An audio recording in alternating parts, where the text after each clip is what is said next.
There you go.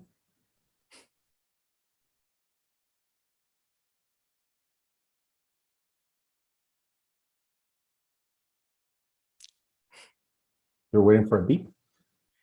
Nope, we are live. Welcome to Book Talks. Welcome to Book Talks. I'm Elizabeth Ann Atkins, and here on Book Talks with two sisters writing and publishing, you get to meet the amazing authors that we publish and bring amazing and powerful messages to the world. With us today is Dr. Francisco Arredondo, also known as Paco. He had the brilliant idea to write a book about how doctors, physicians, healthcare professionals can become better business people. He's an extremely successful business person, and you're going to hear all about it and his mission and how I helped him bring it to the world. So welcome, Dr. Arredondo. Oh, Paco, right? Paco. Yeah, no, thank you, Elizabeth. It has been a pleasure knowing you, and I really appreciate all the help that you have had during all this pandemic, making that possible there. And it's happy to be here. I'm so glad to share this time with all the people that hopefully will read this book and hopefully we'll get something out of it. Absolutely. So during this session of Book Talks, we are going to talk about your mission, the idea, why you're doing this, some background about you and how you got onto this trajectory to teach people this very important message and what your future vision is for it. So let's start by the idea. How did you get the idea to write MedikalPreneur, the official guidebook for physician success in business? Well, Elizabeth, I frankly got a little bit, the word is not tired, but I got a little bit, I get upset when people say that physicians are bad business people or lousy business people, because the truth is that physicians are great business people. And a lot of them, they just don't know it. And we just let society and business people put us down. But the characteristics of the way physicians do their work make them a perfect cultural media for being great business people in the 21st century, where it's no longer about the bottom line, but it's about solutions, solving problems, listening to the customer. And we do that very well. We do that every single day. And we just need a little bit of tweaking, a little bit of business or discipline. But the core of what a good business person is, we have it in our veins. And I want to change that mentality. I want to make sure that physicians that want to be good entrepreneurs and good managers actually then just jump and feel the confidence to do it, because we are, if we want to. So in this book, you say that in addition to having an MD, you don't need an MBA because you are teaching all the basics of business and the mindset shift that's required to become a good business person, or MedikalPreneur, which is a word that you made up, medical and entrepreneur mixed with a unique spelling. I love it. And this book symbolizes your vision, which is so powerful and trailblazing. So can you talk about why you wanted to create this sort of one-stop shop for physicians and other healthcare professionals to just get everything in one gulp to understand how to proceed? Sure. I'll be happy to do that. So as I was mentioning before, the business of the 21st century, of the third millennium is not about making money. I mean, making money obviously will come, but is a bypass product of the end. And the end is to solve problems, to make solutions for what people have.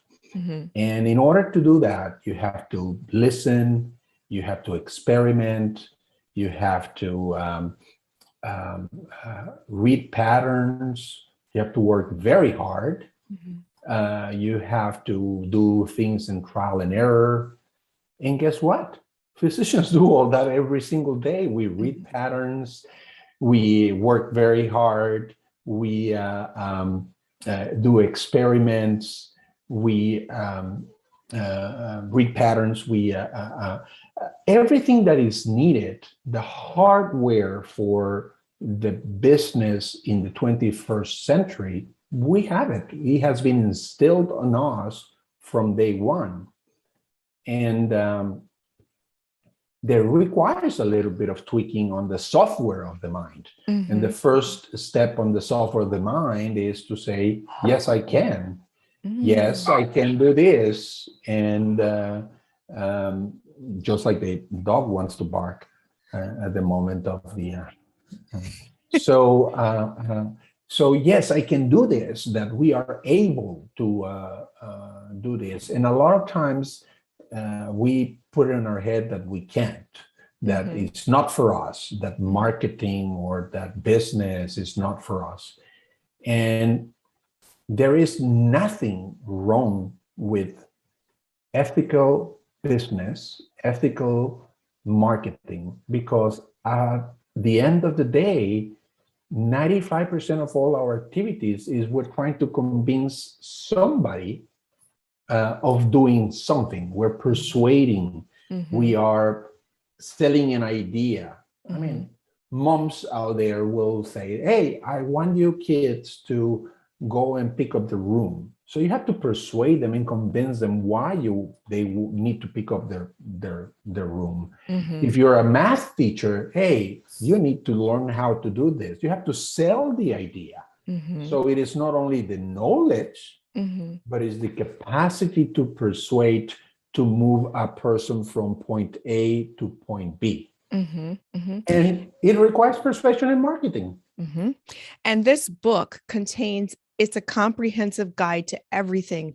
It's got accounting, it's got marketing, it's got the mindset, it's got everything you need to understand to become a medical entrepreneur. So you, Paco, are an extremely successful medical entrepreneur. Can you talk about RMA of Texas, your fertility clinics, and how you've expanded into multiple businesses?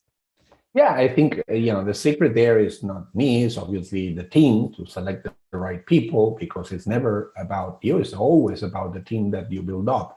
But breaking your question in two parts, one is the fact that in order to build up the right team, you have to find the right people. I mentioned there that you don't want the best nurses, you don't want the best doctors, you don't want the best technicians, you want the right ones, the ones that agree with the vision that you have. The second part of what you mentioned, that he has accounting and he has a little bit of negotiation skills and he has some financing basics and he has some strategy and he has some human resources, the 5 H's that we mentioned in the book. Is like the Krav Maga. The Krav Maga is that technique that was developed a little bit on the post-war, because if we remember, is the technique that the Israeli army uses for self-defense and to fight anybody, any combat. And what Krav Maga is a mix. So the person that developed it, like we explain in the book, it's a person that used to be a circus performer, used to be a person that did some fighting, also was in the police. So he had a little bit of an unusual motley crew of skills, and basically developed the Krav Maga using a little bit of jiu-jitsu, learn 2-3 things of jiu-jitsu, karate, judo, and street fighting and a little bit of gymnastics. So a little bit of all this, so they could fight any kind of person in any kind of situation, in any kind of environment. So I would like to think that after you read MedikalPreneur, you have the skills to deal with nobody could really impress you or try to fool you into, I know a little bit about accounting that you don't know, doctor. I know a little bit about a strategy that you don't know, and throw words at you that you just feel like, what? Which, by the way, could be the teaching for physicians that we should not talk that language to our patients, because sometimes we use words that the patients, well, what is that, right? Right. So sometimes the people in the business side, in private equity or in other business, they try to impress you and make you feel that you're in business. But what MedikalPreneur does is your Krav Maga for business. I can deal with anything that comes to me, just like the Krav Maga does in the fighting for anything that comes to you. So that's what we aim to accomplish with MedikalPreneur. I love it. I love it. And one very, very important point that you make is creating an experience that leads to transformation for your customer, client, or patient. And you do that in your fertility clinics that you started in Texas, RMA of Texas. From the moment you walk into the center, to the experience, the languaging, the decor, everything is all about creating an experience for the customer, client, or patient. Can you talk about the importance of that, please? Yeah, I mean, in the 21st century, we are not, quote unquote, selling products or commodities or services. And in fact, the medical field has been stagnant on being a service provider. And actually, that's how we are called. We're providers, and we provide health services. But actually, there is two steps beyond that, as is very well described by other people, like the people in the experience economy, that we took it to the next step, which is that the people remember their feelings. People remember what is memorable. People remember how you make them feel. And throughout the process of any disease or any struggle with health, the experience is basically what will take them from point A to point B.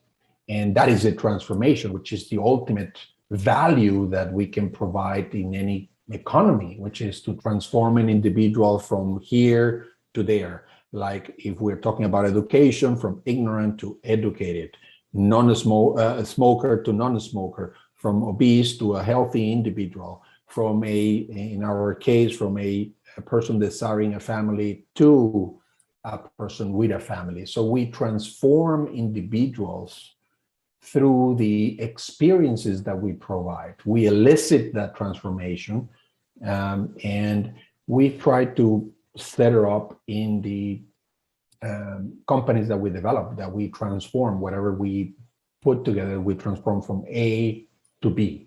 And physicians, sometimes we are just, too focused on just solving the problem instead of stepping back and looking at the individual as what are the needs of the individual. Let me help you and guide you to go through the next level. But that's not only for physicians, that's for any kind of business. And that's what I've tried to do, that this is the basics for any kind of entrepreneurship endeavor that you want to do, whether it's inside or outside of medicine. And so, speaking of endeavors and what you want to do, innovation and boldness is something, or two things that you advocate. You demonstrated that by running in a marathon dressed as a sperm, and you also had the sperm mobile. So can you talk about the importance of going against the grain, doing bold things, but ultimately are very successful because you're following your gut to do things that you think resonate with people who need your services? Well, I just think that you have to be willing to fail. And those that you mentioned were successful events. I can tell you another one that were not that successful. But the point is that our team doesn't care. We try, we experiment, because there is always an island of failure on an ocean of success. And we want to make sure that the failures do not stop us. Those are every setback is a step forward. So we basically focus on doing weird things, because usually weird things, different things are the things that change the world, that there are things that move everybody a little bit forward. And we're not afraid. The team is not afraid. I've been very, very lucky to have a team that love to experiment. Sometimes I know we make them uncomfortable, but they stick together, and we just move forward and try to experiment. I love it. I love it. And the word teamwork in this book, we have Paco's 5 H's of human resources and hiring. And it's so outstanding. I learned so much on working on this book with you, Paco. I learned like really amazing tidbits and stories and facts. So can you please talk about the process? You got this idea for this book, and then here it is. Can you talk about how that evolved? And I can share how amazing it was to work with you, but please tell me why you wanted to use a ghostwriter, why you wanted to present this book to the world. Please take us there. Sure. But that takes one pandemia to get there, because the idea was that, I think that when you and I first chat, I said, listen, I am going to I had rented an apartment in Paris, and to spend 1 year there with Lisa, my wife, and we're going to get married and move there and write the book and all this. And obviously there was this little virus that destroyed everyone, but at the same time, it empowered us to be creative and be doing things that we never thought before we could do. So adjusting to the situation in true entrepreneurial fashion, we had a very clear idea, which was to help physicians to move from I can't to I can, and to change the software of the mind, and thinking that, yes, we can do this. And then basically we started outlining the different things that we wanted to talk about. And then we just jump in. It's like any other entrepreneurship, that you have to make the decisions to go and do it. I always say that, sometimes it's better just to do it and even do it wrong, because then you can correct it. But if you don't do it, you're in paralysis analysis and you never do anything. And believe me, a lot of my team knows that we have done a lot of mistakes because we have tried things that we shouldn't have tried. But it's again, there is always an island of failure in an ocean of success. I love it. So you epitomize someone who had the idea and took action and actually created a book out of it. I really want to share with people watching right now, if they have an idea to write a book, the process that we did was when I went to Texas to meet with you for the first time, and we had those 2 days of intense brainstorming and planning. It was so exciting. Your ideas were just exploding. And you had all these articles and videos. You're telling me that I have ADD? No, I think you're brilliant. Is that what you're saying? No, you're saying I have ADD, which is true, but that's fine. But what we experienced was something called creative synergy. You have all these ideas, I bring to it the writer's experience, and then together it creates a book. But your brain, it was just fascinating to watch how you had allowed all these ideas to percolate over the years. You'd collected articles and videos and books you wanted to reference, and it's so powerful now to see it all woven together in a book that is like a one-stop shop for understanding the medicalpreneurial idea. So it's really exciting to watch that process. It's a long process. There's a lot of steps involved. The writing is intense, the editing, and then finally the book is born. But can you please take us back to when you were in school and you wanted to take business courses and you were discouraged by professors and others who said, you don't need to learn about business, you're a doctor. Yeah, so I have always had a little bit of a feeling that I didn't know any. I bought into the idea that being a physician, I was bad at business or bad at organizing and bad at managing, because I was supposed to only know about medical stuff. And because of that insecurity, I always tried to learn more about that. So I always will learn things that never taught me in medical school. I will read things outside medical school. I even, remember a couple of my classmates, sort of like in a good banter way to say that while I was reading these things that had nothing to do with medicine. But I always, when I felt uncomfortable, I will go and I didn't know about something, I will go and read. So what happens is that, I was doing my fellowship, and in the fellowship, I was at the University of Pennsylvania, hospital at the University of Pennsylvania, and so we had right there Wharton Business School. It's like, hello, it goes right there, and I could just audit the courses, and who cares if you get a paper or not? But in order to audit the courses, I needed a signature from one of the superiors, because I was a student technically at the University of Pennsylvania, because I was a fellow. I was already a physician. I already was an OB/GYN. I had courses, management courses and accounting, and were in front of me, literally just across the street. But I needed that signature, so I went and and I was discouraged. Why would you like to learn about that? You're a physician. You really need to be in the lab. You really need to be doing this. I said, just don't argue, just please join. And I have to give credit to the professor behind the papers, and I was able to take some courses there, and that really opened like a total different part of my brain.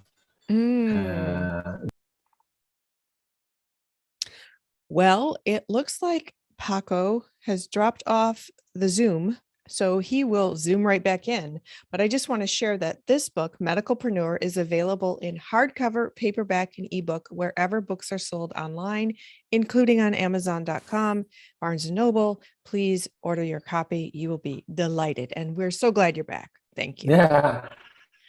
Technology, right? So I was, so I was able to listen to a lot of courses and audit a lot of things that were just first class. People, when you go to those universities, and then I had the opportunity to go to Harvard School of Public Health, where we took also a lot of management courses in the business school too. And just by sitting there and knowing that that person in front of you was the one that wrote the book, and you're just, who cares if you get a degree or not? It's just the exchange of ideas from those people. It's like, it is.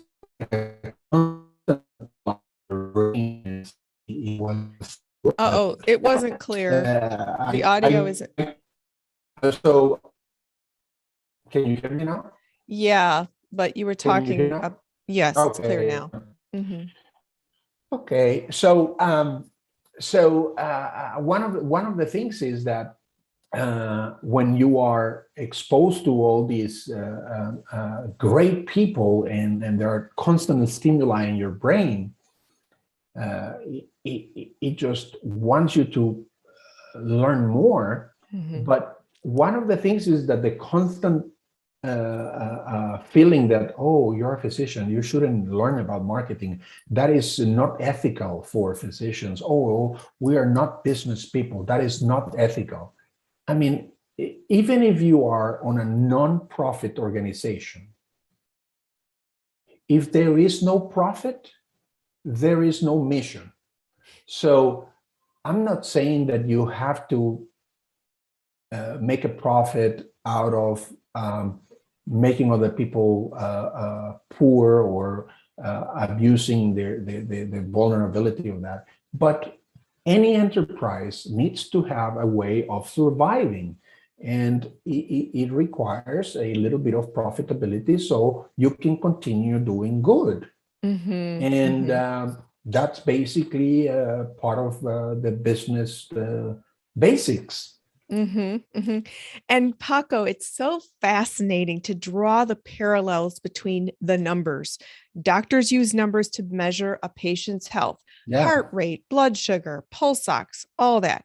And then in a business, you use numbers to measure the health of the business. And so patterns. Patterns. Mm-hmm. Yeah. And so to tie those ideas together makes it a natural bridge for medical professionals to understand these business concepts. It's fascinating. This is such a great book. Yeah. Plus, drawing in all the stories and like tidbits of like the Olympics and movies and stories that you've heard and the Krav Maga, like you said, it just is like a very robust way to teach what some people might consider dry business, like accounting and things, but it's not. It's really colorful. It's really engaging. It's really high energy. Keep on talking. I like the way you talk.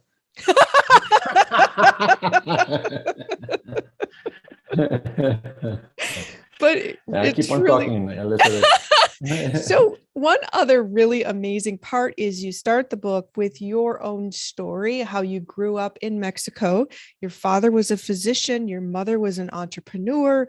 They exposed you to all kinds of ideas and music and philosophies and people, and how that laid a foundation for you to have this very broad understanding of the world that helped you as a business person to not be narrow-minded, but to be very innovative.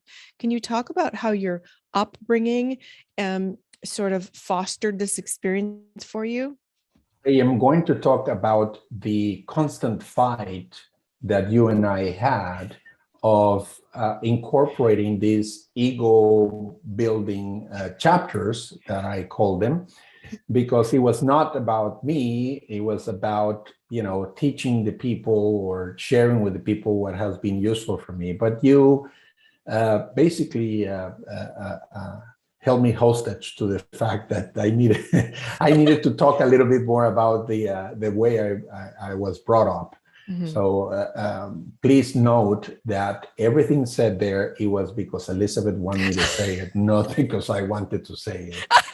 Okay. And so I do think that it has to do a lot with the teaching of my father and my mother, and in fact of my family and my teachers at the very young age, where I was always encouraged to explore different things and read different things.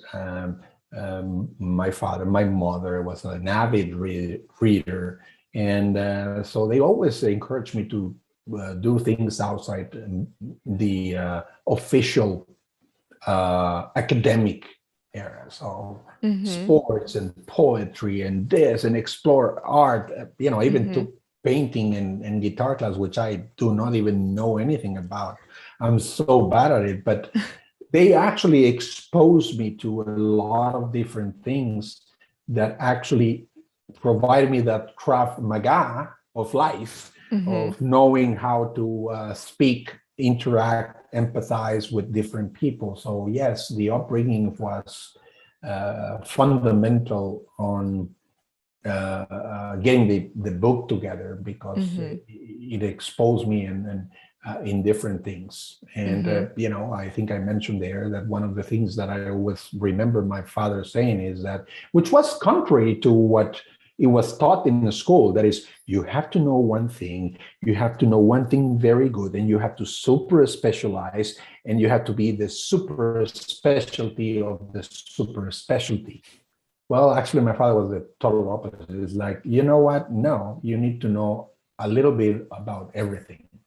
So it was more about the range of knowledge rather than the depth of knowledge. And obviously, the best thing is that balance between the depth and the range. But I do feel that universities and a lot of our society praise and encourages people to know one thing very well, and instead of knowing a lot of things, which, I think that there is a book that gives basically the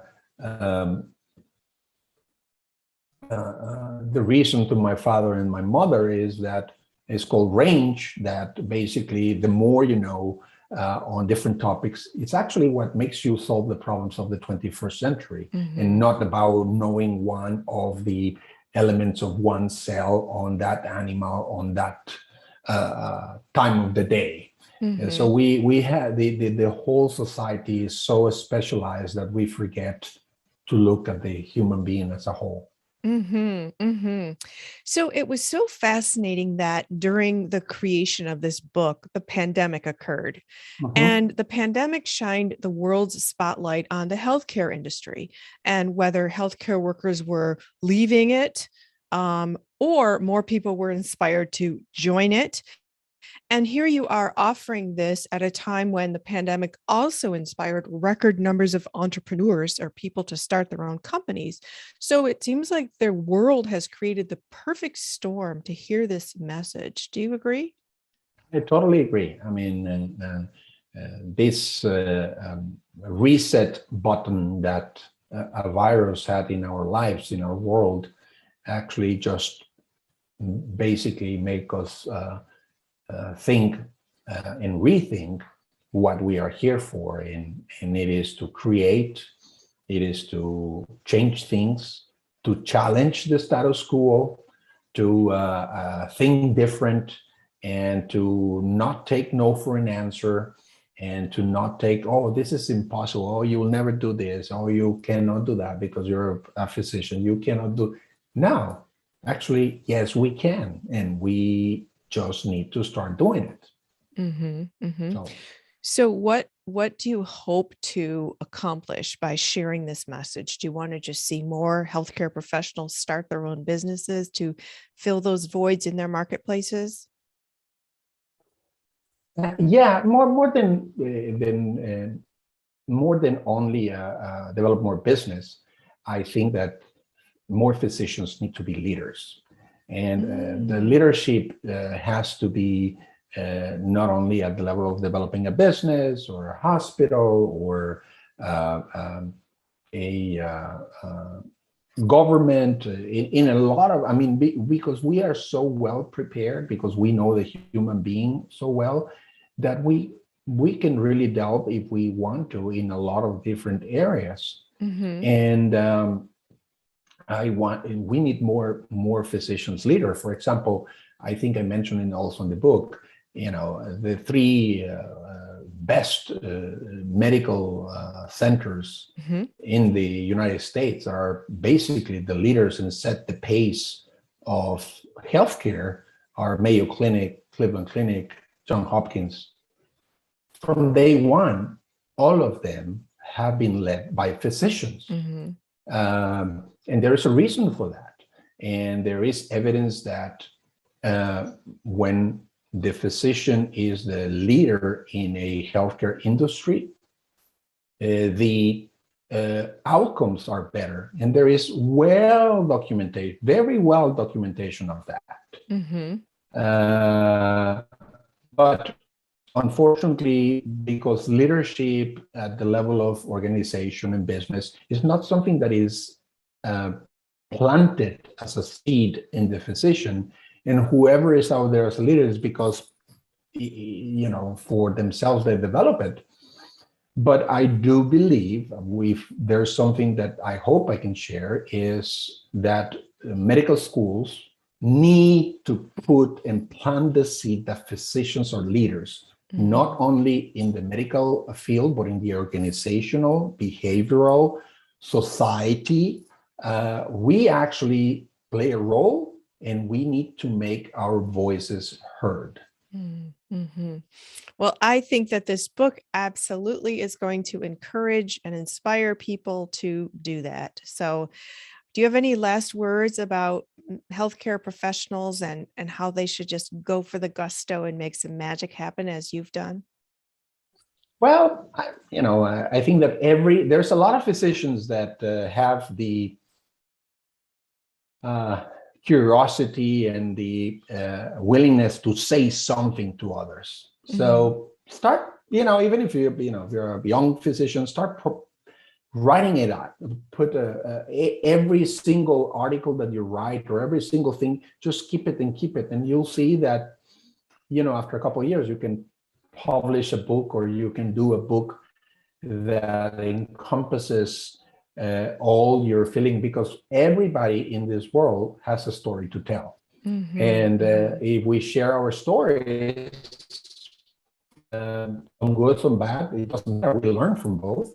So the idea is that you have to tell your story. You have to share your story, and as long as you can convince your editor that doesn't force you to write 2 chapters about yourself, it's fine. But